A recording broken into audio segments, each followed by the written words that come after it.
um, I wanted to take this opportunity. I thought I saw the newsletter, and I thought it was a great opportunity for me as part of the community to somewhat provide an update as to what's going on with mortgage lending in the current environment that we're in. So I'm going to stop my video here and just kind of focus on the slides.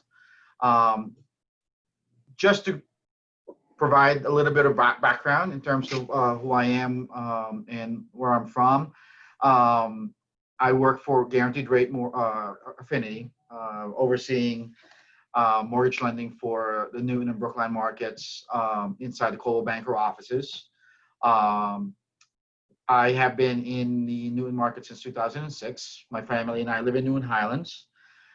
Three kids, and my twins, who are 8, are having their first communion tomorrow. So we're very excited.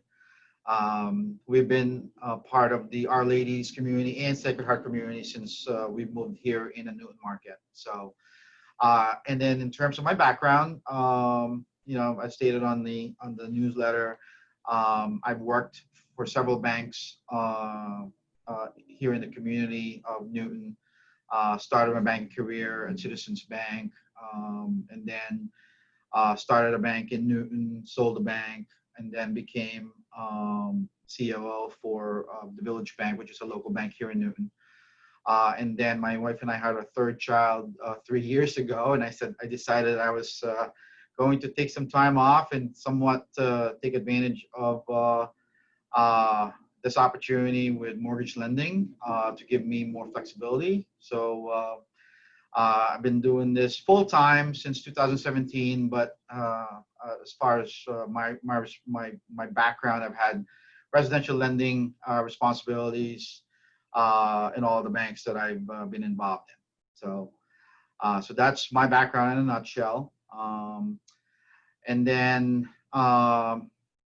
wanted to just segue right into my presentation. I only have 4 slides. And I wanted to just share, a few things, and then hopefully we'll have time for Q&A at the end of it. So, what has happened in the last 90 days? And this is somewhat like something that we can all laugh about, something that we can all kind of reflect back, because a lot has happened, right? So, what's happened? We went on to hang on a second. What's going on here? So we went onto a full lockdown, right? I remember March 10th, my kids' service decided that they were done for 2 weeks, and then so on and so forth, and that was it. We haven't been back. In terms of my office, we shut it down the same week. We were actually a little bit ahead of most of the businesses locally, just because we deal with the public. And we needed to take precautions. So a full lockdown in the last 90 days. Schools were canceled. We got that email from Dr. Fleischman and said that we are done. It was, again, 2 weeks, and then became 4 weeks, and then became forever. So we learned how to homeschool and took advantage of technology for e-learning and Zoom classes and those things that you all have done if you have any kids in the school system. And prior to us starting this, we were talking about what the schools will look like in the fall, and we don't know. Hopefully, we'll get some guidance here in the next month or so. And who would have thought that we would have a toilet paper shortage? Right? I mean, the beginning of the pandemic, I remember running around Newton trying to find some paper towels and toilet paper with the fear that we were going to run out. And we didn't really have a shortage, but we did have the urgency to buy some, an ample amount, I should say. Right now, in the last 90 days, we did see unemployment go over 10%. I think we're at just a little over 10% right now. Hopefully that will change. The Dow and the global markets tanked and then rebounded like almost overnight. I remember, when this happened in my industry, it impacts us a lot when the markets are down or when the markets are doing well. And I remember rates going way, way, way, way high, back to like almost 5%. And then I saw rates go back to kind of like the current levels that we're in. So it was kind of an emotional roller coaster when this happened. Dr. Fauci became a household name, right? So he's been the infectious disease leader in the country, and just in the last 90 days, his fame became evident, and now we talk about it like we haven't seen him on the news lately. So, but he became a household name. Remember this? Hand sanitizers are selling for $10 now, and pre-crisis it was $2. And I thought it was incredible, but my wife teases me because I do buy hand sanitizers. I see them at CVS or Walgreens, just because I'm afraid to run out. As a result, we have about 35 bottles of hand sanitizers under the sink. We all learned how to wash our hands properly. Who would have thought, right? So we 20 seconds, saying happy birthday. I think that's what Dr. Fauci was saying. But this is something that was, obviously something that was hyped up when this whole thing happened. Masks became a fashion statement, right? So it still is. Can't go anywhere without a mask. And everybody's selling masks out there with with whatever logo, whatever design, whatever style they can introduce. And social distancing, quarantining, Zoom meetings, and the governor's press conference were added to our daily activity, right? So that's somewhat like what we've done in the last 90 days. And I say that because a lot of this kind of really affects where we are now. So segueing into where we are in terms of mortgages and what mortgage rates look like now, rates are at the lowest in 8 years, right? The rates that we have right now are even lower than where we were back in 2007, 2009, when we have the financial collapse. So these are the rates that we have as of today. As you can see, you can buy a home right now and finance it on a 30-year fix for 2.875. If you want to refinance and you are in a position to take on a 15-year fixed mortgage, you can be under 2.375, under 2.5. Jumbo mortgage rates, which is where we are here in the Newton market, you could get into a mortgage rate of 3.125. Refinancing to a shorter term at 3%. And then the government loans that we have, FHA and VA, are really, really low rates. And these are as of today. So, this has helped the real estate market to rebound pretty quickly. I'm not a realtor, but I do work with a fair amount of real estate agents, and the current rates that we have right now has definitely been helping them sell more properties, not just here in the Newton market, but anywhere in the United States. Home buying percentages are up everywhere. Refinancing has definitely tripled its volume in the last 90 days. And we have a lot of people. There was about $2.3 trillion of opportunity in refinance dollars out there that was coming into 2020. So we actually had a late start on that, and as a result of the lower rates, we've had triple, quadruple the volume in terms of refinance. Any questions on this so far?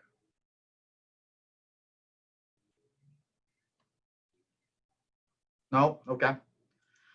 So what has changed in mortgage lending in the last 90 days or in the current environment that we're in? I'm really proud to say that we've maintained Fannie Mae and Freddie Mac lending guidelines so that we're to ensure that we don't have or we don't go back into subprime lending. As you recall, 2000 and 2007, 8, and 9. The financial collapse was a result of some private lending and people were provided mortgages that they could not afford, and when the interest rates or when the market turned, it really hurt them. Some people lost their homes, and some people defaulted on their mortgages because they couldn't afford it, and and home values really were somewhat overestimated. So the current market that we're in, we're not doing that. Fannie Mae, Freddie Mac has put out some guidelines out there to really ensure that we don't experience what happened back in 2007 to 2009. There have been some limited products and scaled back lending from banks and lenders. What has happened in the last 90 days with banks and lenders is the erosion of capital. Just somewhat of a simple explanation on how banks and lenders lend money. Banks take money from the community and provide deposit rates, and then they loan it out into the community for a little bit higher interest rate, and that's where they get their net interest margin. Lenders like myself with guaranteed rate, we borrow money from from investors and wholesale funding companies at a low rate, and then we turn around and lend that at the current market rate, giving us the net yield spread. That's how we make money, and that's how banks make money. In the last 90 days, what happened was investors like Fannie Mae, Freddie Mac, Ginnie Mac, FHA stopped buying mortgage-backed securities because they were in the fear that there were mortgages that were going to go on default in those tranche of mortgage-backed securities. So what they did was they basically stopped buying back mortgage-backed securities, and the capital that banks and lenders were sitting on eroded because they couldn't unload the loans that they were sitting on. So if you remember, in just kind of the beginning of the crisis in the month of March, mortgage rates went from 3% back up to 4.5%, and like we said earlier, almost overnight. And thanks to the federal government, they stepped up and started buying back those mortgage-backed securities to get us back to the rate levels that we're in now. But still, there are lenders out there and banks that have scaled back their lending in the fear, it concerns that some of the borrowers that they're lending to might default because of what's going on in the economy and in the market. So the biggest fear that they have is unemployment. So we have new closing protocols, 100% digital. This is something really new that I thought that we would never see, because there are some legal documentation that needs to be executed at the date of closing for mortgages, and technology has allowed us to offer 100% digital closing. My company, Guaranteed Rate, has been in the forefront of digital closing. We implemented and deployed digital notarization way before even the crisis hit, and now it's been something that we are blessed to have, because we were able to continue doing business and still be able to close loans and record them with, the registry of deeds, with 100% digital, and no face to face. So that's something new that has happened in the last 90 days. We also introduced, or the market, has introduced new acceptable appraisal methods. The traditional appraisal method for a property is, a physical inspection. An appraiser will come to your house and, take a walk around your property, take pictures inside your property. The industry has kind of moved on from that and introduced some new methods. FaceTime inspections happen, Zoom appraisals happen, and non-in-person inspections are good enough to be able to get a value of a property that is being sold or being bought. So again, that allowed us to keep business going without any delays. With the this kind of ties in with limited products, limited jumbo loan financing. Some lenders and banks have stopped lending on the jumbo side, and for point of reference, loans that are over $510,000 are considered jumbo. With that said, that they lenders also see that as a little bit risky. So a lot of the lenders opted to stay in the conforming loan amounts, which is under 510,000. We have lenders that totally got out of that business, because not only that they did not have enough capital, but they just did not see the risk reward on jumbo mortgages. The feds stepped up big time in the last 90 days, as I mentioned earlier. Because of the feds, we were able to stabilize the mortgage market and the mortgage rates, to bring back the low rates that we were experiencing pre-crisis. If you kind of just look back in February, the economy was, we touched 30,000, in the beginning of the year. The economy was booming, and we were headed to a really, really, really busy real estate and mortgage market in 2020, to a point where the spring market actually started in January. I mean, I started getting busy in January for pre-approvals, financing, refinancing, because the rates were so low. And then the crisis hit, and for about a month, rates didn't look like it was going to be feasible to buy property or finance anything under 4%, until the Fed stepped in and said, you know what, we got your back.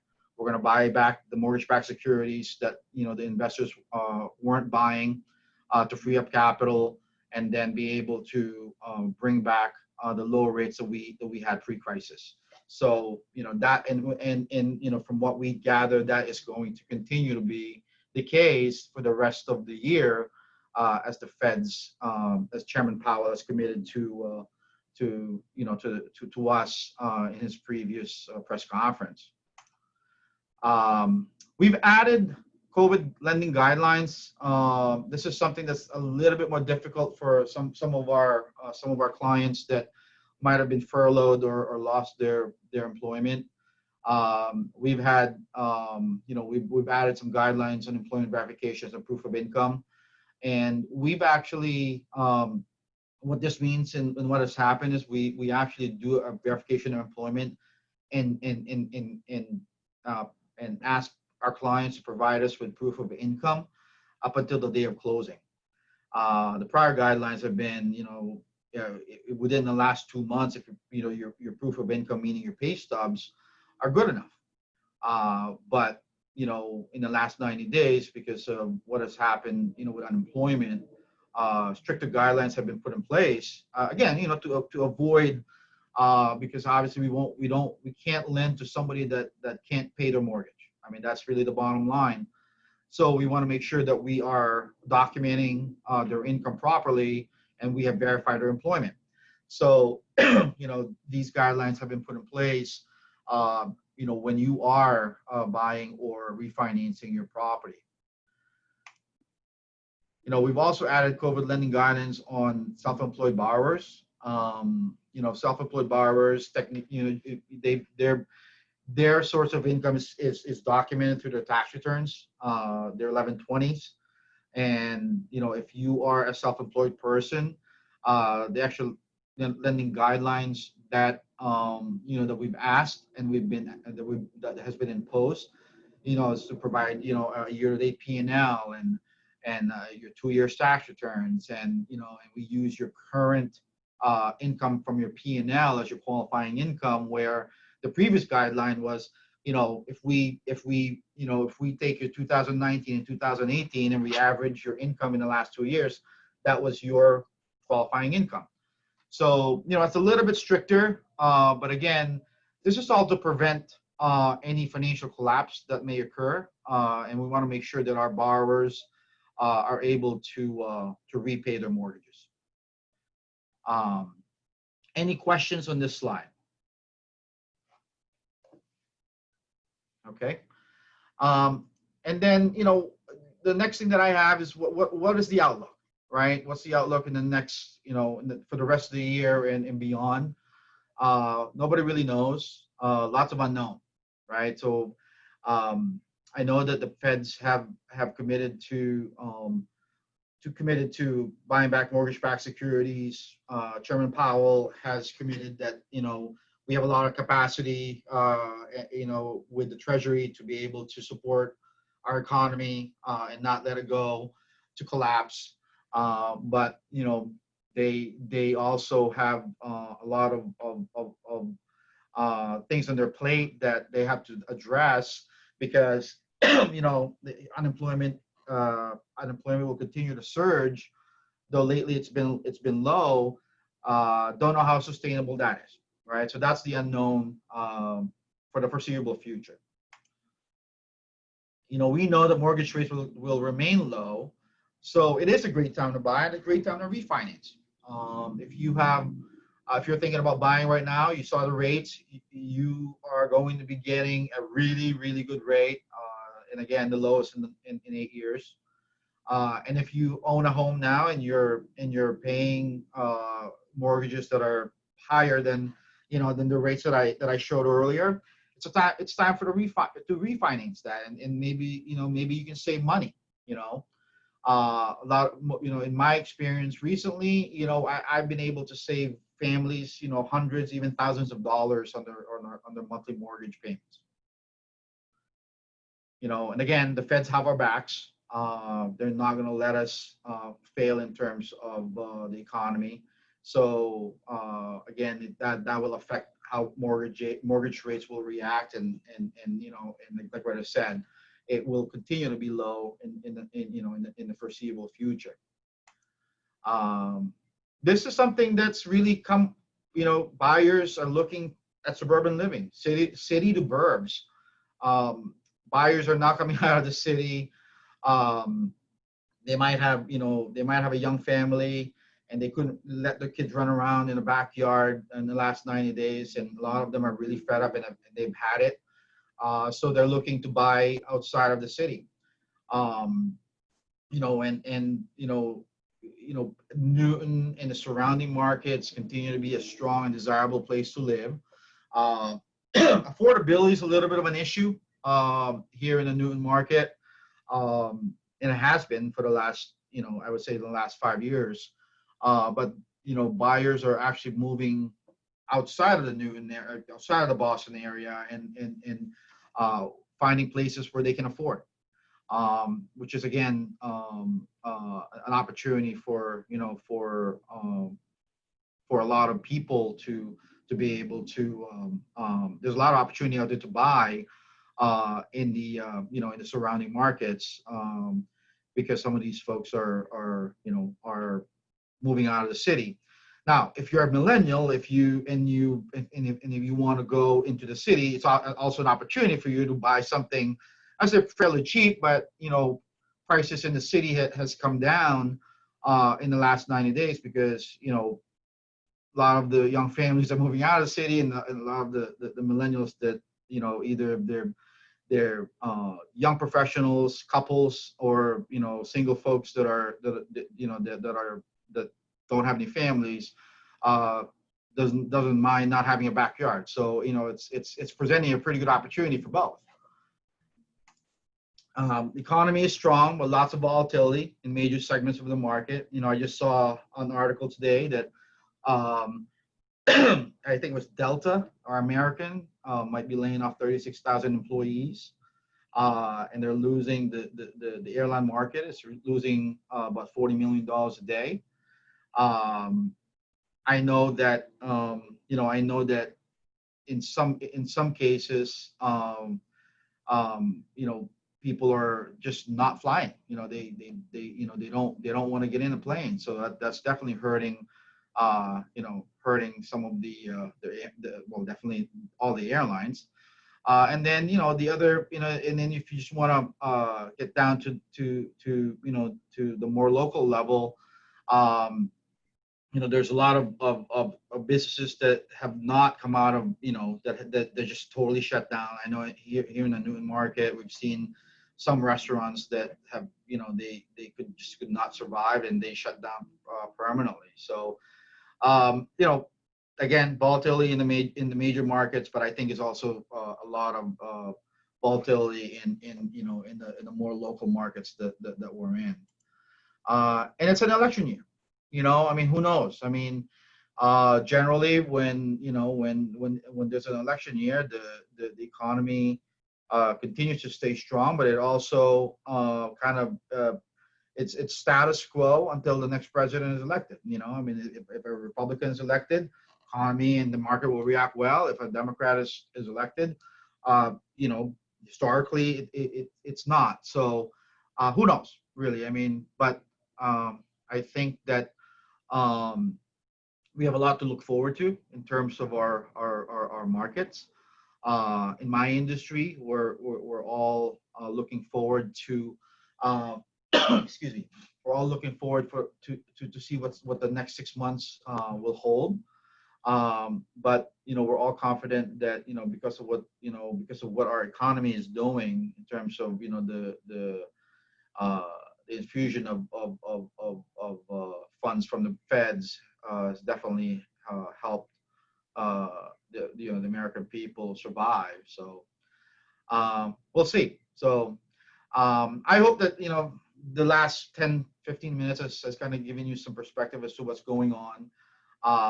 And I'd like to open it up to Q&A, and also want to show you, if you have any questions after we end this meeting, call me.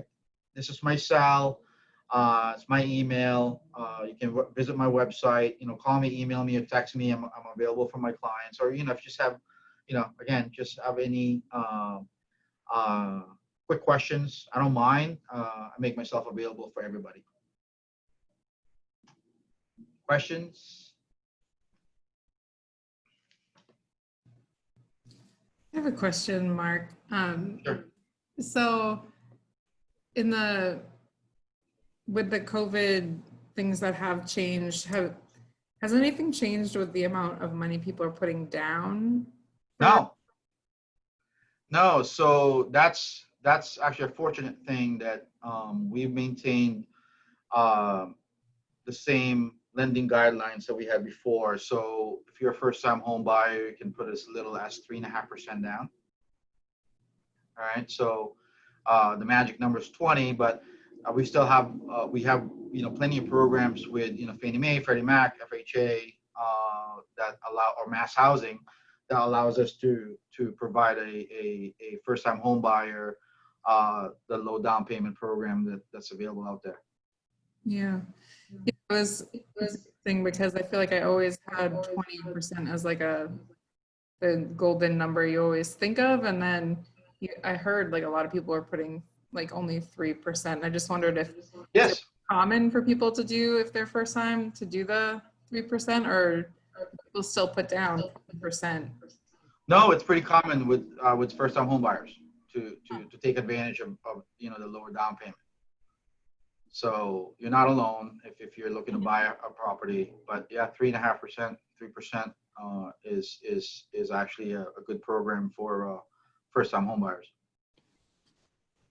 But can I just say, if you had to, you put down only a small down payment, then your whole amount of your mortgage is larger. And then don't you end up in that jumbo thing? I mean, I'm just comparing because Newton house prices is the only thing I know. Right. So yeah, you're right. I mean, there are certain guidelines separate for jumbo mortgages. So for conforming mortgages that are under 510,000, they will allow you to have 3.5% down. If you are buying a mortgage, or buying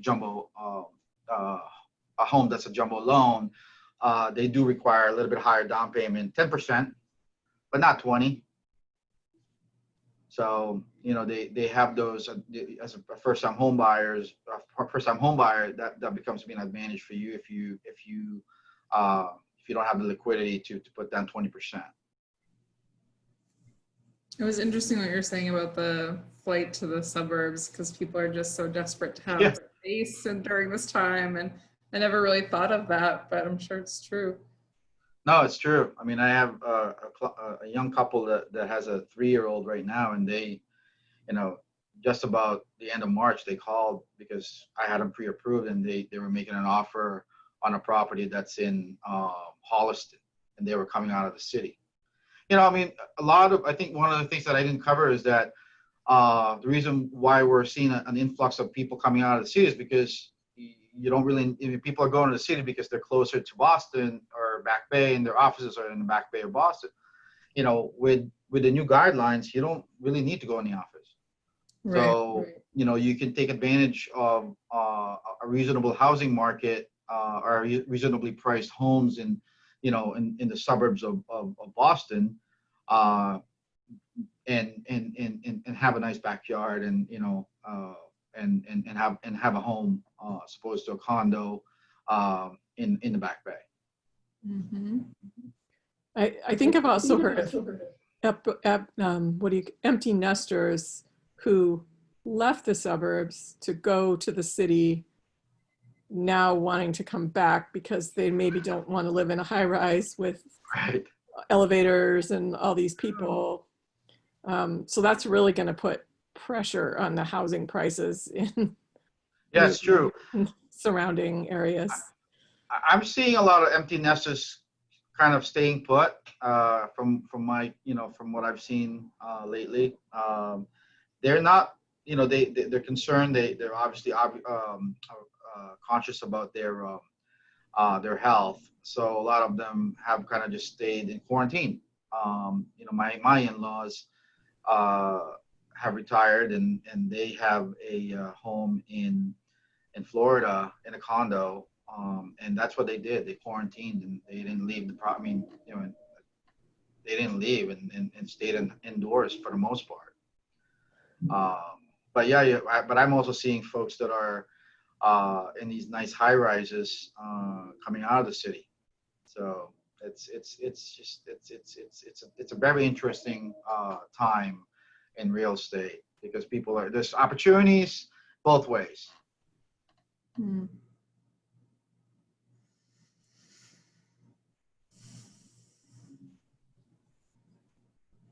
Any other questions?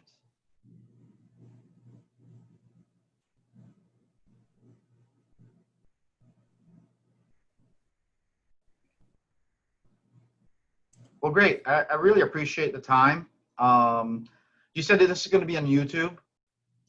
Yeah, so we'll post this on our church YouTube channel, and with all the future promotions of the next few speakers, it will say, like, if you missed the last person, check it out. So Right. I'll send you the link when we get it up. Awesome. And I know from my own presentation,